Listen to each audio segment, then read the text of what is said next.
हम बात करते हैं बाबा साहब के कॉन्सेप्ट ऑफ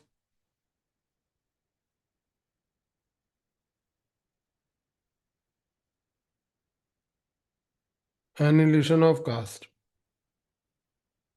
को लेके। तो जब हम बात करते हैं बाबा साहब के concept of annihilation of caste, AOC, जिसको अब मैं लिखूंगा, तो ये बेसिकली एक्चुअली में एक स्पीच थी जो बाबा साहब ने लिखी थी 1936 में, एक हिंदू रिफॉर्मिस्ट ग्रुप में जाकर देने की।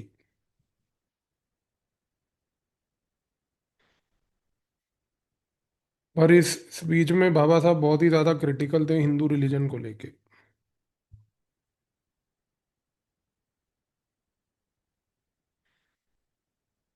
तो उनको ये स्पीच देने से बेसिकली प्रिवेंट किया गया। इसके बाद उन्होंने इस स्पीच को एक पैम्फलेट में, लीफलेट में बनाकर पब्लिश कर दिया। और आज कास्ट को समझने के लिए ये सबसे क्रूशल बुक है, एनिलिशन ऑफ कास्ट। कभी टाइम मिले तो इसको पढ़िएगा जरूर।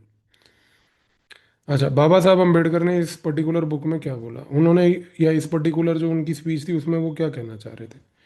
उन्होंने एक बड़ी इंपॉर्टेंट चीज बोली। उन्होंने कहा कि see caste is not a social problem.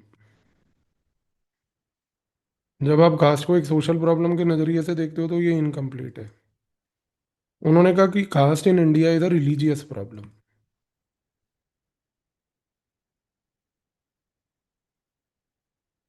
क्योंकि वो कहते हैं कि कास्ट के बारे में चर्चा आज की डेट में हिंदू के स्क्रिप्चर्स जो हैं उनमें की गई है। जैसे कि फॉर एग्जांपल मनुस्मृति है। इन जैसे टेक्स्ट में वो कहते हैं कि एक डिवाइन अप्रूवल दिया गया कास्ट को।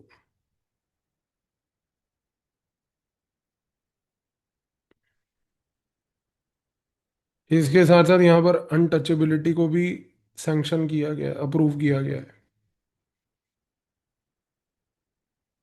तो यहाँ पर बाबा साहब का मानना ये था कि देखो भाई, अगर अपन को कास्ट सिस्टम को एंड करना है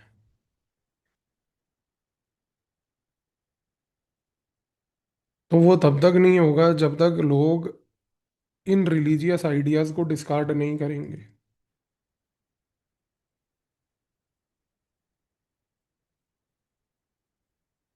जब तक लोग इन रिलीजियस आइडियाज को डिस्कार्ड नहीं करेंगे। तो बाबा साहब ने कहा कि देखो, कास्ट सिस्टम को एंड करने के लिए अभी की अप्रोच चल रही है, इंटर कास्ट मैरिज करो, टेम्पल एंट्री करो। बाबा साहब बोले कि बस ये सब चीज़ों से प्रॉब्लम सॉल्व नहीं होने वाली।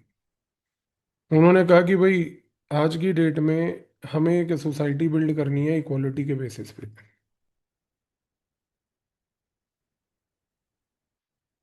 तो ये प्रकार के जो सोशल गुडविल मेजर्स हैं, ये सोशल गुडविल मेजर जो हैं तब तक काम नहीं आएंगे जब तक हम जो है रिलीजियस और कल्चरल बिलीफ्स को चेंज नहीं करेंगे।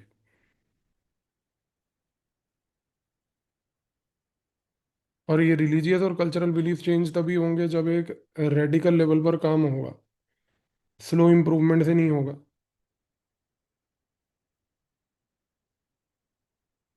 और वो रेडिकल लेवल पर काम का मतलब यही है कि भाई, हमें ट्रू जस्टिस लाना है तो हमें इन रिलीजियस आइडियाज को ही डिस्कार्ड करना होगा।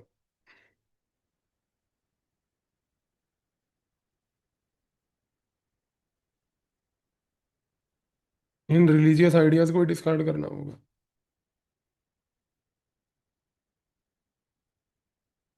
अच्छा, सबसे बड़ी बात देखिए अब, ये जो एनालिसिस ऑफ कास्ट का जो कोर आइडिया मैंने आपको बताया, ये कहना गलत नहीं होगा कि this was a very kind of a scathing moral philosophical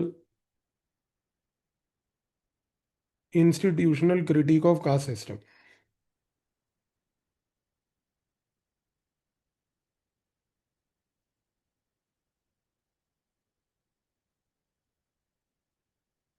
because यहाँ पर अगर आप देखो तो बाबा साहब ने जो एक प्रोमिनेंट व्यू था कि कास्ट जो है बेसिकली एक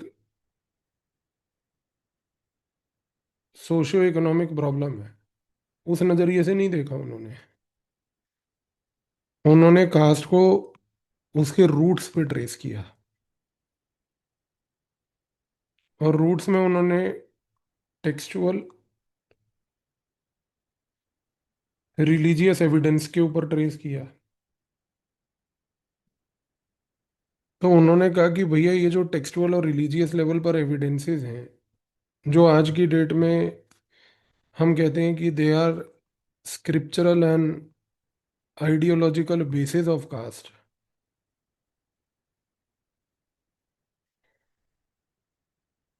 जो उन्होंने कहा कि हमारे शास्त्रार्थ में लिखे हुए हैं, इनको डिस्कार्ड करना ही एक सोशल ट्रांसफॉर्मेशन ला सकता है। अब आपको एक चीज याद होगी कि खास करके जब हमने इंडियन सोसाइटी का कोर्स अभी चंद महीने पहले मैंने आपको प्लेटफॉर्म पे पढ़ाया था, तब मैंने आपको, जिन बच्चों ने इंडियन सोसाइटी का कोर्स किया है और वहाँ पे इंडियन सोसाइटी में पेपर वन में क्वेश्चंस आते हैं इसको लेके, कास्ट प्रॉब्लम को, बिकॉज सिलेबस में भी है, मैंने आपको किस तरीके से समझाया था उसको एक बार रिकलेक्ट करना, कि बाबा साहब अम्बेडकर का टेक्सचुअल और रिलीजियस एविडेंस देना, टेक्सचुअल रिलीजियस एविडेंस के नाम पर शास्त्रार्थ पे जाना, शास्त्रार्थ को कंफ्यूज करना रिलीजियस टेक्स्ट के साथ, और कैसे उस कंफ्यूजन की वजह से जो हमने पूरा डिबेट वहां पर स्टडी किया था, कि यहाँ पर बाबा साहब आकर कहीं ना कहीं थोड़े से कंफ्यूज हो गए। तो वो कंफ्यूजन बिल्कुल क्लियर कट तरीके से आप याद रखना, जो हमने सोसाइटी की क्लास में की थी, काफ़ी डिटेल में मैंने आपको कराया हुआ है वो, तो वो we are not repeating all that. तो यहाँ पर बाबा साहब ने इस नज़रिए से पहली बात तो पेशकश करी। अच्छा, अब बाबा साहब का जो यहाँ पर कास्ट को लेके असेसमेंट था, अगर हम देखें, तो वो असेसमेंट का टोन और सब्सटेंस दोनों ही देखा जाए तो बड़ा रेडिकल था। क्योंकि बाबा साहब ने आउटराइटली क्या रिजेक्ट किया? Incremental रिफॉर्मिज्म।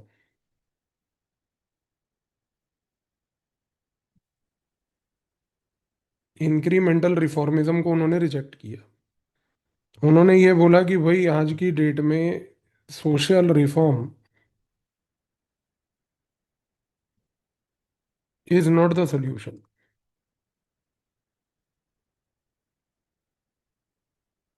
Only solution is discarding use of those texts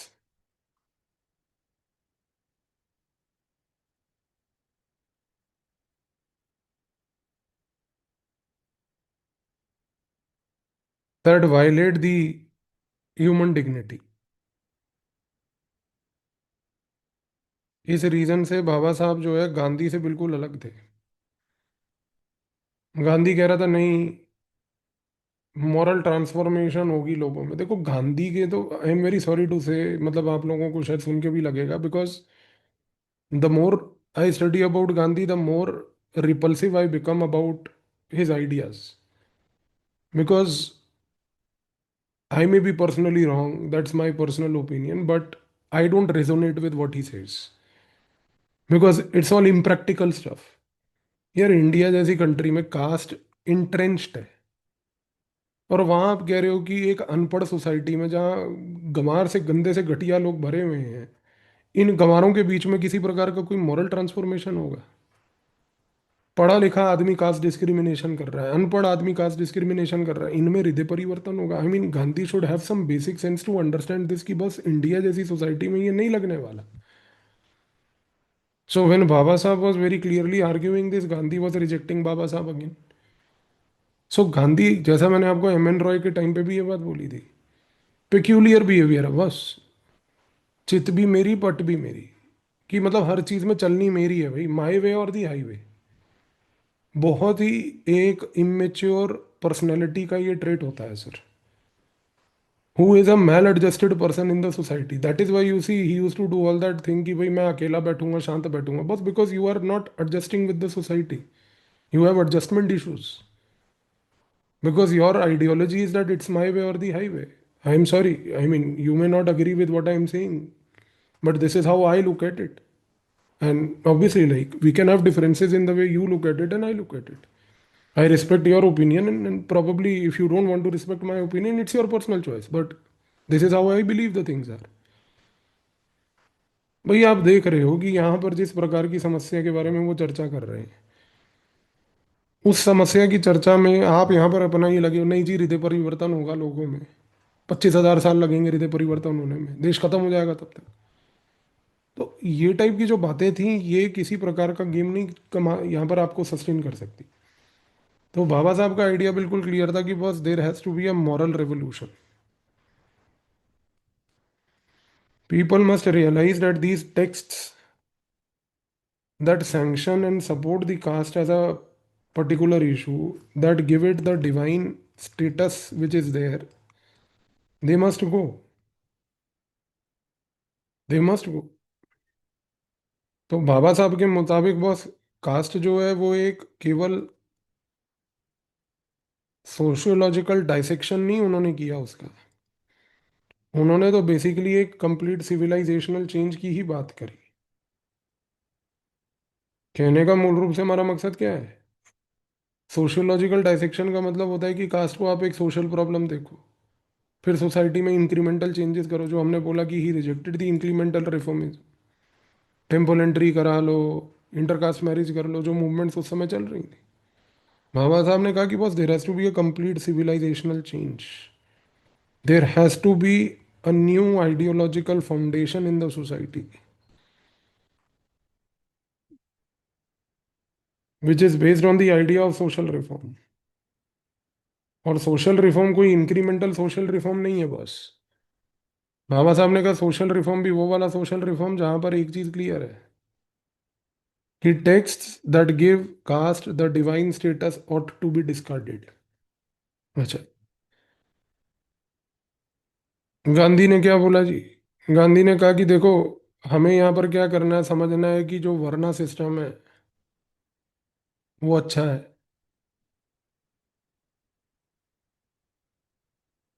लेकिन उसमें प्रॉब्लम आ गई है बिकॉज ऑफ अनटचेबिलिटी। तो बाबा साहब यहाँ पर कंप्लीटली डिसएग्री करते हैं।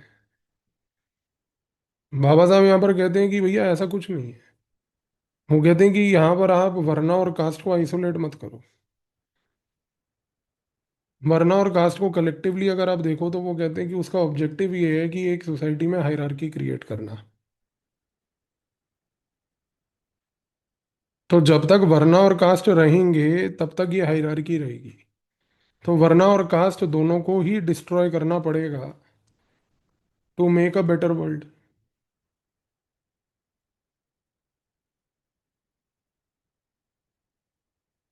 To make a better world. तो ये चीज आपको समझने की आवश्यकता है। गांधी के हिसाब से भाई वर्ना सिस्टम जो है वो बेसिकली एक डिवीजन ऑफ लेबर था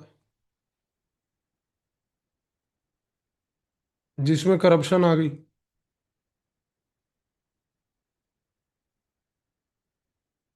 लेकिन बाबा साहब कहते हैं कि बस see it's not division of labour, it is division of labourers. आप इंटरप्रिटेशन में फर्क देखो दोनों का। गांधी कह रहे हैं कि नहीं, डिवीजन ऑफ लेबर। बाबा साहब कह रहे हैं division of labourers, division of labourers. तो ये चीज को समझने की कोशिश करो। तो बाबा साहब कह रहे हैं कि बस यहाँ पर किसी प्रकार का कोई स्ट्रक्चरल लेवल पर सेपरेशन नहीं है वरना जाति में।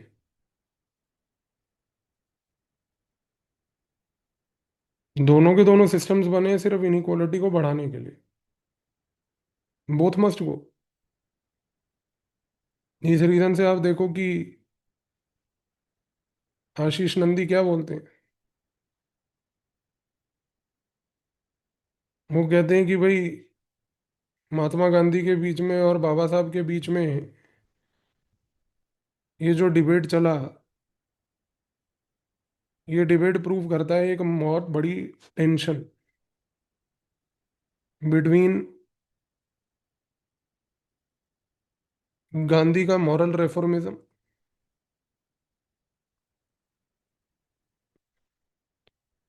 और बाबा साहब का structural revolution.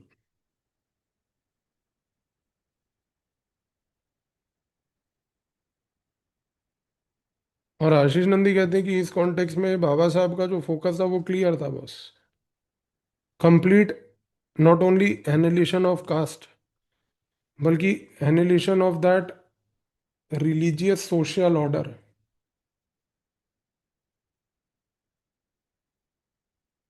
That sustains caste, that sustains the caste. तो बाबा साहब ने ये बात बोलने की कोशिश करी। इस रीजन से आप देखो कि अरुंधति रॉय जो है,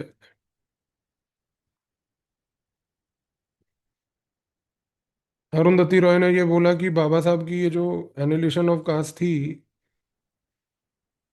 इसमें बाबा साहब ने क्या करा। बाबा साहब ने यहाँ पर एक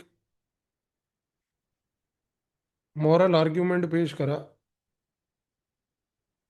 of limits of incremental reform.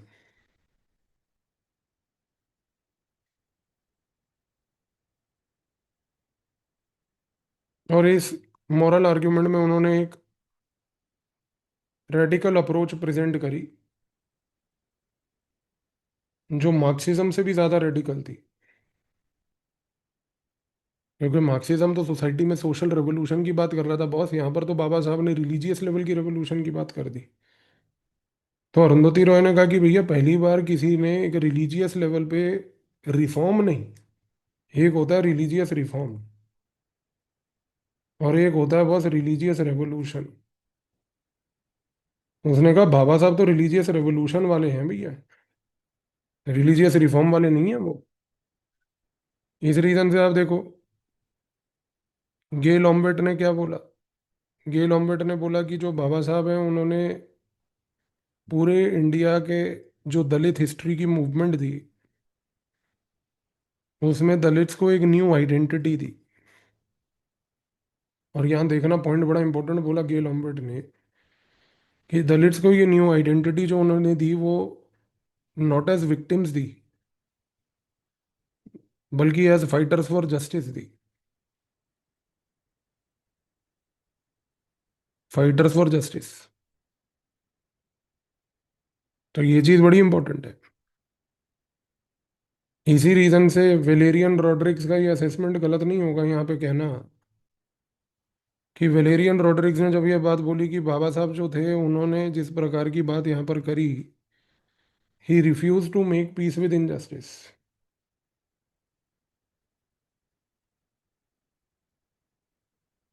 Refuse to make peace with injustice.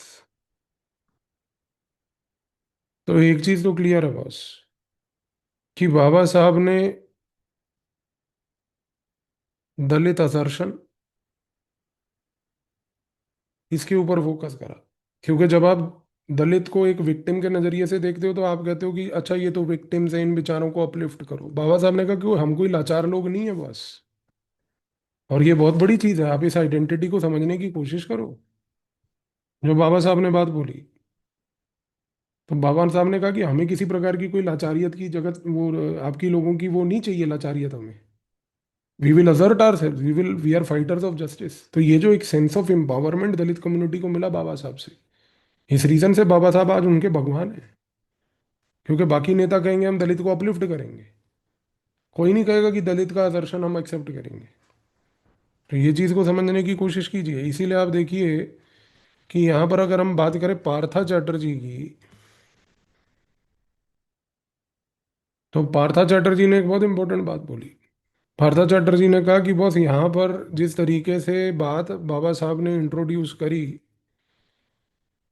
बाबा साहब ने यहाँ पर दलित्स की जो पेन है, दलित्स की जो हिस्ट्री है, दलित्स की जो फाइट है, उसको इस तरीके से एग्जाम्पल को यहाँ पर लोगों के सामने रखा कि ये अपने में एक हिस्ट्री की मूवमेंट बन गई, जिसको उन्होंने कहा कि it was now a historiography. Historiography.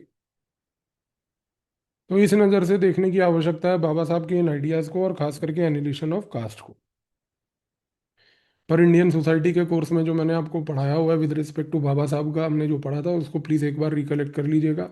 वो that is also very important as a part of the debate.